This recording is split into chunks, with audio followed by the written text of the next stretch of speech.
자, 다음으로는 콕스 모델의 슈링키즈 메소드를 적용시키는 예를 살펴보겠습니다. 콕스 모델은 데이터의 복잡도가 높지 않을 때는 상당히 효과적인 모델이 되지만 데이터가 커지면 몇 가지 문제를 이야기할 수가 있습니다. 여기서 데이터가 커진다는 얘기는 데이터의 샘플 개수, 로우의 개수가 커진다기보다는 데이터의 피처, 즉 컬럼의 개수가 커지는 것들을 얘기를 하죠. 자, 이럴 경우에 문제가 되는 것은 일반적으로 우리가 사용하는 Ordinary Maximum Partial Likelihood Estimation 같은 것들이 피처가 너무 커지면 제대로 동작을 하지 않습니다. 리그레션과 같은 리니어 모델을 이용할 때 그때 피처의 개수가 너무 커지면 오버피팅이 되거나 뭐 이런 것들과 마찬가지 현상입니다. 특히 이런 콕스 모델에서는 피처 개수가 커질 때 이럴 때 그 추정치가 언스테이블해지거나 또는 식별 불가능한 상태, 이런 상태에 빠질 수가 있기 때문입니다. 그리고 이제 많은 경우에는 이렇게 피처 개수가 많아질 때는 그 중에 많은 코베리어트들 이런 것들이 실제로는 결과 변수와 관련이 없는 것들이 많이 포함될 수가 있죠. 자, 이런 경우에 사용되는 것이 슈링키즈 모델이고, 그리고 슈링키즈 모델은 이미 우리가 챕터 6인가요? 에서 레귤러리제이션과 함께 살펴봤듯이 피널리제이션입니다. 즉 변수가 너무 커지면 거기에 일정한 페널티를 주는 그런 것들이죠. 일반적으로 모델 평가를 할 때 우리가 관리하는 로스율에 대해서 페널티까지 합산을 해서 적용시키겠다는 얘기입니다. 그리고 그렇게 할 때 라이클리후드 계산을 하고, 그리고 실제로 로그 변환을 시켜서 합산으로 해나가죠. 자, 여기서도 마찬가지 그런 모습을 보이고 있습니다. 다만 이때 계산상의 최저값을 갖기 위해서 이제 마이너스 사인을 붙이는 것들도 마찬가지입니다.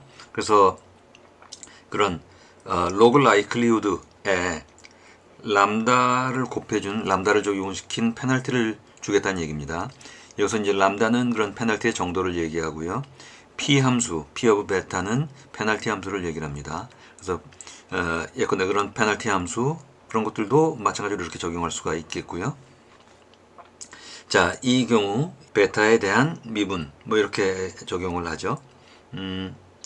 자, 이 모습은 람다가 제로일 때는 원래의 콕스의 파셜 라이클리드를 그대로 적용시키는 것이고, 만약에 람다가 0보다 커진다면 페널티 펑션의 종류에 따라서 그것이 리치 페널티라면 개수값이 0에 가까워지는 그런 형식을 취할 것이고, 라쏘 페널티를 적용시킨다면 0으로 세팅되는 그런 것들은 우리가 앞에서 봤던 것들과 동일한 현상입니다. 자, 그래서 이제 Penalized Partial Likelihood를 보면 콕스 모델이 원래 이렇게 잡혔었죠. 이건 이제 로그 라이클리후드로 로그 변환시킨 것이었습니다. 자, 이때 argmax 로그 라이클리후드 베타, 즉 로그 라이클리후드 베타를 최대화시키는 베타 값, 이것이 이제 최저값이라 우리가 이용을 했었습니다. 여기에 페널티를 적용시키면 마이너스 람다의 P 오브 베타가 적용이 되겠죠. 그리고 말씀드린 것처럼 리치 경우에는 제곱값, 라쏘 경우에는 절대치값이 적용될 것입니다. 그리고 콕스 모델에도 페널티를 적용시킬 때 일래스틱 넷을 적용시킬 수가 있습니다. 그러면 알파 값에 의해서 리치와 라쏘를 적절히 배분하는, 물론 이제 배분상수 같은 것들, 이런 것들이 하이퍼 파라미터이기 때문에 우리가 크로스 밸리데이션을 통해서 결정을 하게 되죠. 좀 정리해서 얘기하자면 콕스 모델에서의 리치와 라쏘를 보면 리치 모델의 상수가 계산식이 이렇게 되어 있습니다. 그리고 라쏘도 이렇게 정리될 수 있을 것이고요. 람다의 증가가 이루어지면 그러면 보다 많은 코에피션트가 0에 가까워지는 현상이 나오게 되겠죠. 람다의 선택은 크로스 밸리데이션에 의한다는 말씀을 드렸고요. 대부분들 이런 것들은 수작업으로도 가능하지만 이미 패키지에 많이 구현이 되어 있습니다. 그래서 라이프라인이라든지 라이프라인즈 같은 것들은 우리 교재에서 사용하고 있는 패키지인데, 그 이외에도 사이킷 서바이벌, 또 GLMnet 이런 것들은 전부 파이썬으로 구현되어 있기 때문에 우리가 이용할 수 있고, 여기 화면을 보시면 이제 그 구현하는 예가 나와 있습니다. 자, 코에피션트를 해석하는 것들도 상당히 용이합니다. 앞서 언급한 바와 마찬가지인데 만약에 일부 베타를 0으로 세팅시킨다면 이런 것들은 이제 variable selection에 해당이 될 것이고, 그리고 non-zero 베타 경우에는 2의 베타 j 제곱 뭐 이렇게 해석이 될 겁니다. 그래서 그런 슈링키지의 그 정도는 결국 이제 람다 값에 의해서 결정된다는 것이죠. 밑에 테이블을 보시면 변수가 너무 많을 때는 앞에 얘기한 것처럼 상당히 이제 언스테이블한 현상이 벌어지는데, 슈링키지를 통해서 베리어블 감소를 하게 되고 모델이 안정화하는 그런 효과를 거둘 수가 있고, 또 이런 피처가 너무 클 때 피처들 간에 일부 피처들 간의 코릴레이션에 의해서 멀티콜리니티가 발생되는 문제가 있을 겁니다. 슈링키지를 통해서 그런 것들을 축소시킬 수가 있다는 얘기고요. 오버피팅도 개선할 수가 있습니다. Variable Selection 그리고 Prediction의 Accuracy를 개선하는 그런 효과들을 거둘 수가 있습니다. 지금 우리가 살펴본 이런 페널티를 주는 이런 모델은 이제 거기서 끝나질 않고 상당히 많은 그 발전이 있었습니다. 예컨대 우리 보시면은 오리지널 콕스 모델이 있고요. 그 다음에 리치 콕스, 라소 콕스, 일래스틱 넷 콕스 이런 것들이 우리가 지금 말씀드린 것이고요. 그 이외에도 어댑티브 라소, 어댑티브 일렉스틱 넷처럼 그래서 이제 람다의 적용을 단일한 스태틱 값으로 주질 않고 변동하는 값으로 이렇게 주는 것들까지 나와 있습니다. 관련한 몇 가지 중요한 사항들을 좀 살펴보겠습니다. 자, 먼저 AUC, 즉 Area Under the Curve를 서바이벌 분석에 적용하는 예가 나와 있습니다. 여기서는 먼저 리스크 스코어라는 개념을 좀 살펴볼 필요가 있습니다. 먼저 콕스의 프로포셔널 해저드 모델을 살펴보면 거기서는 해저드 펑션이 그 xi, 즉 피처 값이 들어왔을 때 그 조건 하에서의 h of t, 그 해저드는 베이스라인 해저드의 2의 지수승으로 이타 i를 줬습니다. 이타 i는 새로 나온 것은 아니고 우리가 이미 알고 있는 xi 트랜스포즈의 베타 곱한 것이요. 이것을 이타라고 표현한다면 이렇게 표현할 수 있다는 얘기죠. 리스크 스코어는 모델에서의 랭킹 지표라고 할 수 있고요. 얼마나 각각의 개별 인디비주얼 서브젝트들이 얼마나 리스키한가를 표현하는 그런 지표라고 할 수가 있습니다. 의미상으로 보면 우리가 이미 사용해 왔던 것이기 때문에 사실은 이제 자명한 의미라고 할 수가 있는데요. 밑에 보시면은 예컨대 리스크 스코어는 일종의 리니어 프리딕터죠. 지금 트랜스포즈 시킨 다음에 서로 로우 컬럼 숫자를 맞추어서 계산한 것이니까 그래서 이걸 이타라고 표현했고 이렇게 구현했는데 의미상으로는 로그 렐러티브 해저드입니다. 개별 서브젝트에 대한 상대적인 로그 해저드 값이라는 것이죠. 밑에 보시면은 이제 그런 우리가 지금 말씀드렸던 리스크 스코어에 대해서 거기에 엑스포넨트 값 2의 제곱값으로 변환시키면 이게 이제 렐러티브 리스크라는 얘기입니다. 우리가 이미 알고 있는 콕스 pH 모델에서 잡고 있던 베이스라인 해저드 뒤에 나오는 EXP의 이타 i 값, 이것이 바로 이제 렐러티브 리스크라는 얘기고 그 중에 이타 i만 뽑아내면 리스크 스코어라는 얘기죠. 자, 우리가 이걸 보는 이유는 우리가 일반적으로 AUC를 많이 이용을 합니다. 일반적으로 클래시피케이션에서 많이 이용되는 것인데 그것들을 그대로 이용할 수 있지만 서바이벌 분석에서는 센서드 데이터의 문제가 있기 때문에 그래서 이제 그 부분을 해결하기 위해서 지금 리스크 스코어에 의한 리스크 렐러티브 리스크를 이용하겠다는 것이죠. 서바이벌 데이터에서는 타임 투 이벤트인 TI와 그런 센서링 인디케이터인 델타 I를 갖게 됩니다. 그리고 데이터는 이것들이 섞여 있는 형태이기 때문에 이것들을 극복하기 위해서 우리가 일반적으로 알고 있는 AUC에다가 그에 대한 대책으로서 앞서 얘기한 리스크 스코어에 기반한 새로운 지표를 시도하게 됐는데 그 중에 하나가 하렐의 C 인덱스, 컨코던스 인덱스가 됩니다. 그래서 하렐의 C 인덱스를 보면 C 인덱스의 공식은 여기 이렇게 나와 있습니다만 여기서 델타 i의 합계치와 델타 i의 이타 i를 비교한 것에 대한 인디케이터 펑션, 이걸 적용시킨 형태로 구성되어 있습니다. 수식은 상당히 복잡해 보이지만 여기서 요점이 되는 것은 결국 ti와 tj 그리고 델타 i가 1이냐 이걸 판단하는 것이에요. 이 얘기는 앞서 잠깐 얘기했던 것과 연결되는 것인데, 센서드 데이터가 포함되어 있기 때문에 엄밀한 비교를 할 수 없다 보니까 대신에 적용시키는 것이 그런 이벤트의 순위값, 순서를 적용시키겠다는 것이고요. 이때 이 수식에 적용되는 이 데이터의 값 중에는 델타 i가 1인 것, 즉 센서드 데이터를 제외시킨 나머지 것들만을 가지고 순위 데이터를 이용해서 우리가 그 expected risk에 의해서 나오는 순서와 실제 계산에 의해서 나오는 순서가 정확하게 어느 정도 맞아 들어가느냐, 그걸 계산하는 것이 C 인덱스가 되죠. 그래서 그 내용이 그 다음 테이블에 나와 있습니다. 그래서 TI와 TJ, RI와 RJ, 즉 실제 이벤트가 발생한 시간의 순서, 그리고 리스크에 발생한 순서, 이게 올바르게 표현된 것, 이것들을 컨코던트라고 부릅니다. 그렇지 않은 것들을 디스컨코던트라고 부르고요. 그리고 타이가 있는 경우요, 이렇게 동일 시간에 이벤트가 발생한 경우 이런 것들을 0.5 커렉트로 표현하고 처리하고 그것들을 가지고 컨코던스 인덱스를 계산하겠다는 것이죠.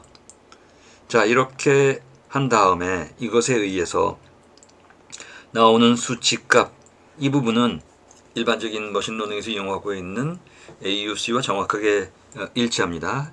0.5일 경우는 사실상 쓸모없는 모델이 되고 1.0인 경우는 퍼펙트 모델이 되고, 그리고 이제 그 사이 어디 값인데 보통 일반적으로는 0.7에서 0.8 정도면 비교적 좋은 판별력을 가지는 그런 모델이라고 판단을 하죠. 자, 이 수치는 하렐의 C 인덱스에서도 그대로 적용되는 숫자이기 때문에 C 인덱스 계산을 한 다음에 이 값이 어느 값이냐에 따라서 해당되는 그 콕스 모델, 이런 것들을 우리가 채택할 수 있는지, 얼마나 쓸모가 있는지를 판단하는 기준이 될 수가 있습니다. 그것들을 실제 사례를 가지고 한번 살펴보도록 하죠. 자, 예컨대 수술 후에 회복 중인 9명의 심장 환자가 있다고 할 때요, 몇 개월 후에 재발되는지를 예측하고자 합니다. 인디케이터 베리어블로 1인 경우는 재발 여부를 관측하는 경우, 0인 경우는 라이트 센서드로 관측이 불가능한 경우로 가정을 하고요. 이때 프리딕티드 리스크가 얼마나 나왔다. 이 프리딕티드 리스크는 우리가 실제로 계산을 통해서 나오게 되지만 여기서는 진행을 위해서 일단 주어진 값으로 설정을 했습니다. 자, 이러한 내용이 파이썬에서 어떤 방식으로 C 인덱스 계산이 이루어지는지를 잠깐 살펴보는 그런 예를 한번 살펴보겠습니다. 우선 이 코드에서는 일반 파이썬과 넘파이만을 이용했을 때입니다. 그래서 앞에서 주어진 데이터에 이거에서 듀레이션과 이벤트 그리고 리스크 스코어를 넘파이 엔드 어레이로 설정을 했고요. range of n이니까 전체 9개월이 되죠. 9개월 동안 반복하면서 타이가 있느냐 또는 타이가 아니라면, 그렇다면 리스크를 서로 비교하면서요, 월별로 시간 순으로 계속 비교해가면서 이벤트 i가 1인 경우는 실제로 관측이 가능한 조건이니까, 그래서 이때 리스크 스코어를 비교하고 그리고 이것들이 원래 우리 예상한 대로인지를 파악하는 그런 내용이 되겠습니다. 오른쪽에서는 동일한 내용인데 그런 사항들을 lifelines.utility에 있는 concordance index라는 함수를 이용했을 때 그때 나오는 것들이고요. 자, 이렇게 진행을 하면 하렐의 C 인덱스가 0.72가 나왔습니다. 그래서 상대적으로 유용한 모델로 판정을 할 수가 있겠죠.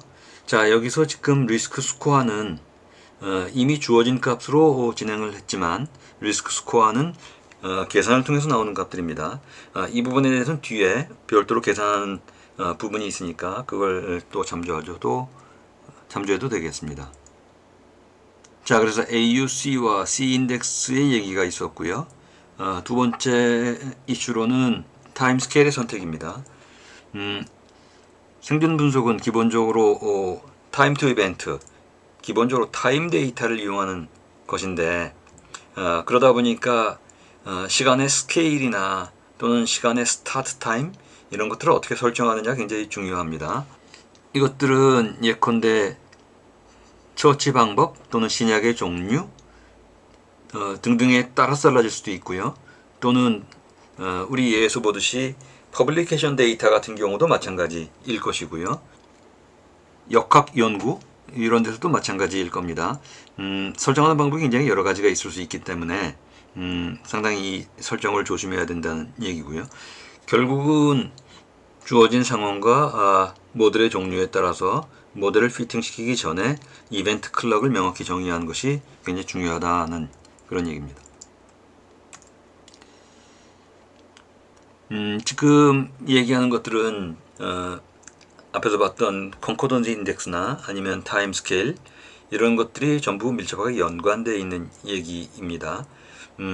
이번 섹션에서는 타임 디펜던트 코베리어트에 대한 얘기가 나오는데 앞에서 우리가 봤다시피 콕스의 프로포셔널 해저드 모델 같은 경우는 해저드 펑션 계산에 이용되는 기본적인 코베리어트 데이터들이 항상 constant over time, 즉 시간이 진행됨에 따라 변함이 없다고 전제를 하고 진행을 했었죠.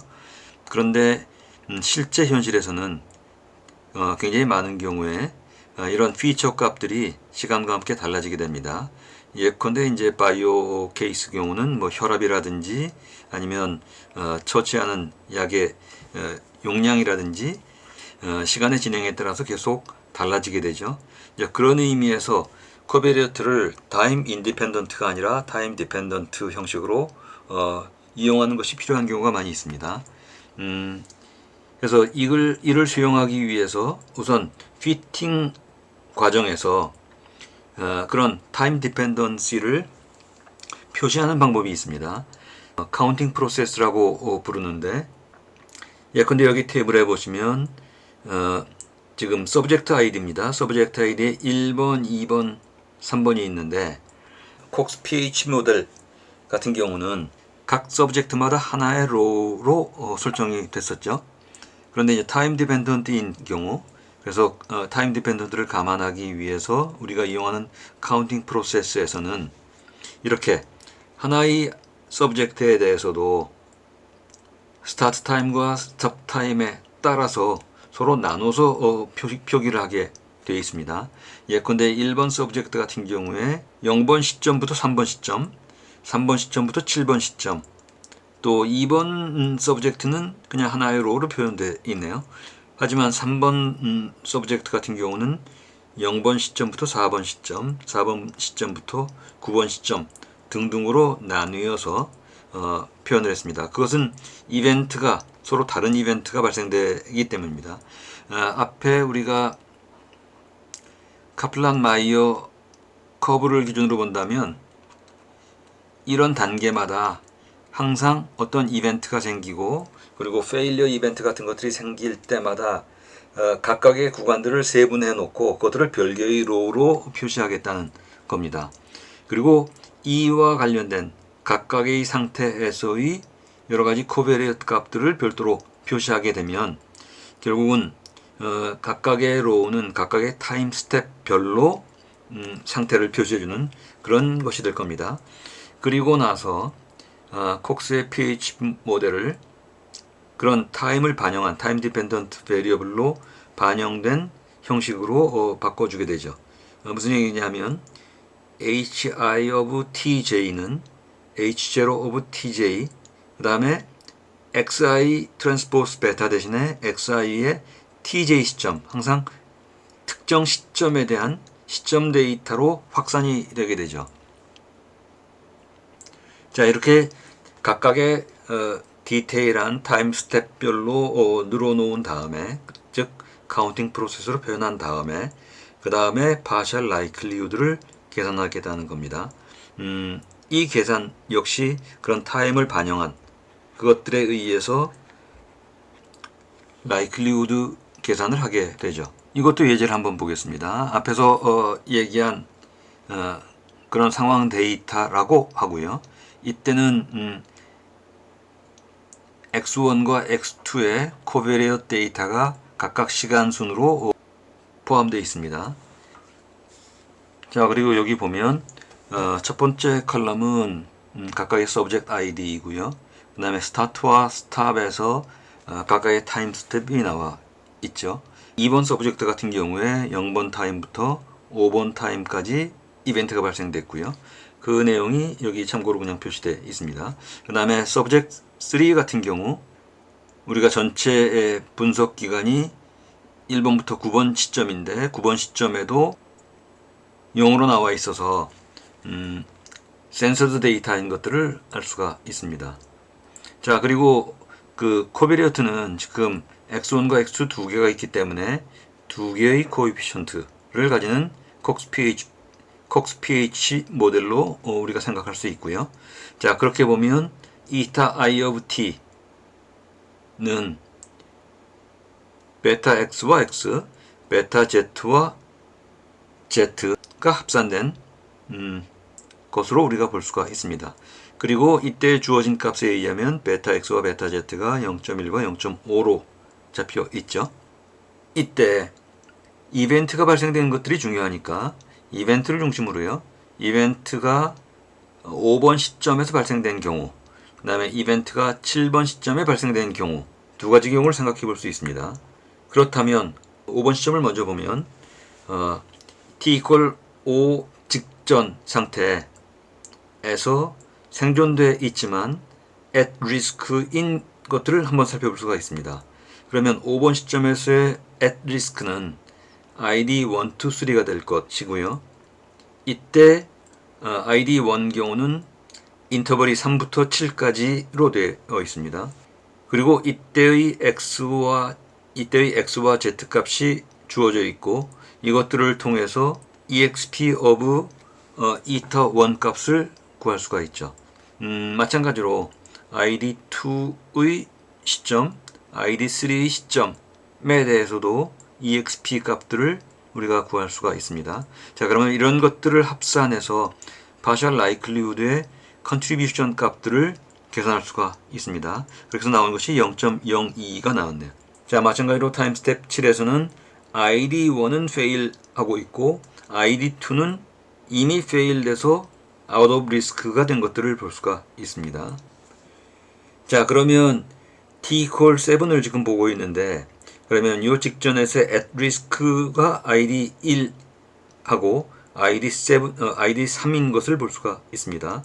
이렇게 T=7에서의 at risk가 ID=1과 ID=3 이라면 T=7에서의 partial likelihood contribution 값을 계산할 수가 있죠. 그게 0.574가 나왔어요. 그래서 partial likelihood contribution은 T=5에서 0.22와 T=7에서 0.57이 나와 있으므로 그것들을 가지고 likelihood를 계산할 수 있고 그리고 이걸 가지고 log likelihood를 계산할 수가 있죠.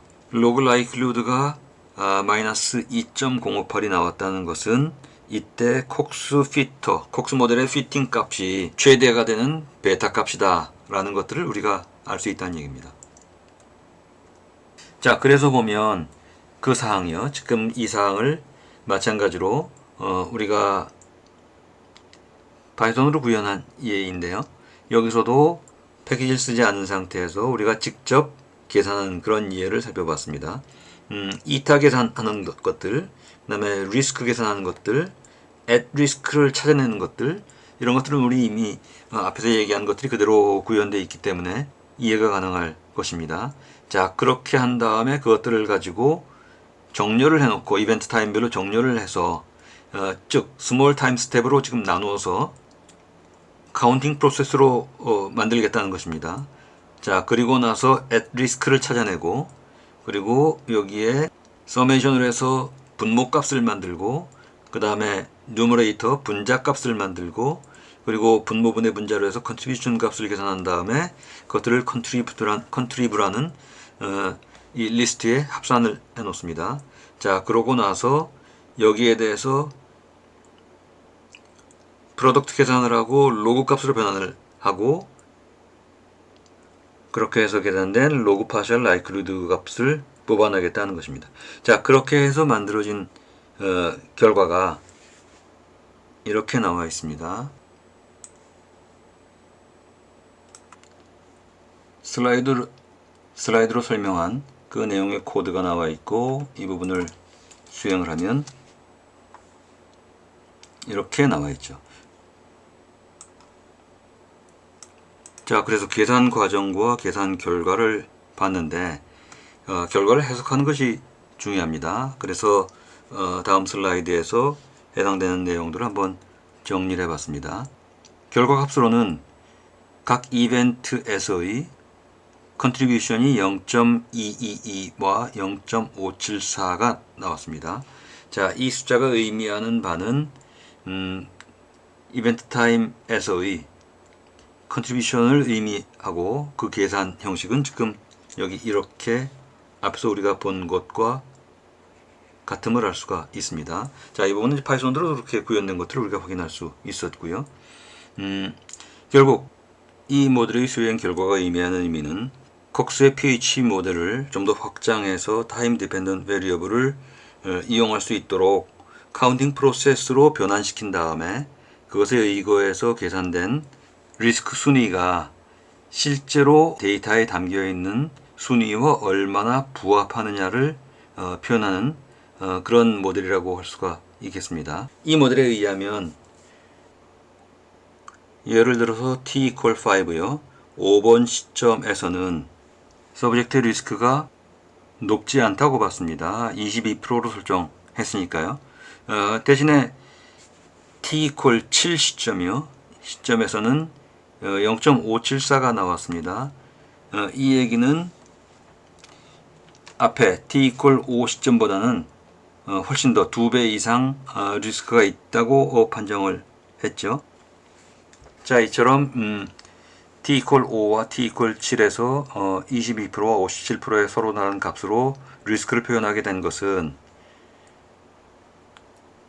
데이터에 담겨 있는 코비리엇 값에 의해서 계산된 값에 의한 것입니다. 그리고 그 계산의 과정은 밑에 보시는 partial likelihood 계산 과정으로 나와 있죠. 예컨대 likelihood beta가 product of contribution tj이고 그것이 지금 이렇게 나와 있습니다. 이것들을 로그 변환을 하면은 이렇게 계산이 되죠. 그리고 이렇게 나온 값이 즉 log likelihood beta의 값이 크면 클수록 주어진 데이터에서 관측된 값들과 좀 더 잘 부합된다는 것들을 표현하고 있습니다. 자, 다음으로 콕스의 pH 모델의 assumption을 체크하는 문제를 한번 살펴보겠습니다. 앞에서 본 것처럼 time dependent variable을 감안하기 위해서 카운팅 프로세스 변환해서 따로 작업하지 않는다면 time independent 값으로 전제를 삼고 있습니다. 즉 콕스 모델에서는 해저드의 proportionality를 전제로 하고 있죠. 자, 그 모습이 여기 지금 표시되어 있습니다. 이건 제일 앞에서 우리가 봤던 내용인데 hi prime of t 분의 hi of t 값은 항상 전 분석 대상이 되는 전체 기간에 일정한 값을 유지한다. 이것이 전제 조건이었습니다. 이러한 프로포셔널리티를 확인하기 위한 도구가 몇 가지 있는데 그 중에 하나가 그래프를 이용한 방법입니다. 또는 리지듀얼 기반의 다이그노스틱을 할 수가 있는데 쉔펠드 리지듀얼 같은 것들이 거기에 해당이 되죠. 자, 그래서 이런 것들을 통해서 프로포셔널리티 어썸션을 준수하는지 아니면 위배되는지를 확인할 필요가 있고 만약에 조건이 충족되지 않는다면 코베리어트가 시간이 진행됨에 따라서 어떤 인터랙션 관계를 갖고 있는지를 확인한 다음에 그런 것들이 규명이 되면 그것들을 모델의 관계식을 통해서 반영할 필요가 있습니다. 또는 각각의 시점별로 동일하게 유지되는 베타는 유지하지만 그룹별로 서로 상이한 베이스라인 해저드가 있는 경우는 그것들을 별개로 표시해서 이용할 필요가 있습니다. 이런 것들을 stratify 한다고 하고요. 그 다음에 세 번째로는 콕스의 pH 모델 대신에 전혀 다른 것들을 이용할 수도 있겠습니다. 그 대표적인 것이 AFT, Accelerated Failure Time 또는 Flexible Survival Tree 모델 같은 것들이 있습니다. 자, 이와 관련 서바이벌 트리가 언급되고 있는데요. 프로포셔널 해저드를 가정하는 대신에 피처 스페이스에 대해서 리커시브 파티션을 해나가면서 트리 구조를 형성하는 것입니다. 자, 이렇게 하는 이유는 그런 과정을 거침으로써 각각의 터미널 노드에서는 호모지니어스한 피처 값들을 가지도록 하고자 하는 것이죠. 우리가 앞서 트리 모델에서 봤던 카티어 클래시피케이션 앤 리그레션 트리 카트 모형을 이용할 수도 있고 이때는 이제 로그랭크 스플리팅 기준에 의해서 진행을 합니다. 또는 랜덤 포리스트를 서바이벌 모델에 적용시킨 랜덤 서바이벌 포리스트 모델이 이용될 수도 있겠습니다. 그래서 장점으로는 이러한 인터랙션을 별도 분리시키고 이를 적용시킴으로써 non-linearity 비선형 문제를 해결할 수도 있고 또 센서링 문제도 해결될 수가 있습니다. 단점으로는 하나의 트리만 이용할 경우는 데이터가 조금만 변해도 결과가 많이 달라질 수가 있기 때문에 주로 앙상블을 이용하는 그런 대안이 제시되고 있죠. 자, 그 이외에도 머신러닝을 서바이벌 어널리시스에 적용하는 여러 가지 예가 있습니다. 그 중에 일부분만을 보면 가장 전형적인 콕스의 pH 모델이 있고 그 다음에 AFT 모델이 있습니다. 그래서 AFT 모델은 failure time이 accelerate 되는 경우, 그 다음에 random survival forest, 그 다음에 그 이외에도 gradient boosting에 의한 보완 방법 또는 뉴럴 넷에 의한 딥 서브 같은 것들, 이런 것들을 이용할 수도 있습니다. 자, 이번 챕터를 간단하게 요약하자면 우리가 제일 앞서서는 처음 시작할 때 카플란 마이어 에스티메이터와 그리고 로그랭크 테스트 두 가지를 봤습니다. 이건 대표적인 넌 파라메트릭 메소드가 되고요. 그 다음에 콕스의 pH 모델을 봤습니다. 이것이 이제 세미 파라메트릭 모델이 되고요. 피널리제이션이요, 즉 regularized 콕스 모델에 대해서 앞서 살펴봤습니다. 자, 테이블에는 중요한 함수를 정리해 봤고요. 결론적으로는 우리 교재에서는 분포 과정의 최소화 또 partial likelihood를 중심으로 피팅하는 이런 모델들을 중심으로 봤고요. 반면 파라메트릭 서바이벌 모델이요, 대표적으로 이제 엑스포넨셜이나 웨이블 함수에 의한 것들, 로그 로지스틱 이런 것도 있는데 이 부분들은 다루지 않고 넘어간 상태이고, 또 특히 그 하이 디멘셔널 데이터들 멀티 모달리티 또는 컴플렉스 모달리티를 다루는 이런 부분들은 다루지를 못했습니다. 자, 그 다음에 관련해서 최근 동향을 보면 롱기튜디널 데이터와 서바이벌 분석을 결합하는 그런 시도들이 많이 있습니다. 뿐만 아니라 이제 여러 가지 오믹스나 머신러닝, 딥러닝과 연계시키는 이런 것들, 대표적인 것이 이제 조인트 모델링인데 여기서 잠깐 살펴보도록 하죠.